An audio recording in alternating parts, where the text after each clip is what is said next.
কলি যুগে শ্রীকৃষ্ণ চৈতন্য অবতার তাই খেলিবারে প্রবন্ধে কইল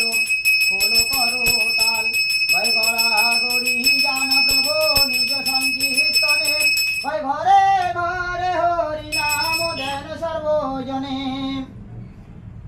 উমায় উচ্চস্বরে কান্দে প্রভু জীবের লাগিয়া চেতন কারণ জীবের কৃষ্ণ নাম দিয়া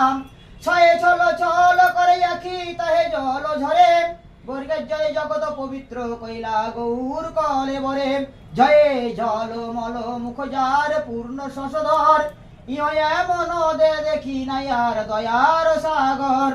তাই টল মল করে অঙ্গ ভাবেতে বিহবল তাই ঠমকে যায় বলে হরি বল তাই ডহরি কৌপিন ক্ষীণ কটি রয়ু পরে ডয়ে ঢলিয়া ঢলিয়া পড়ে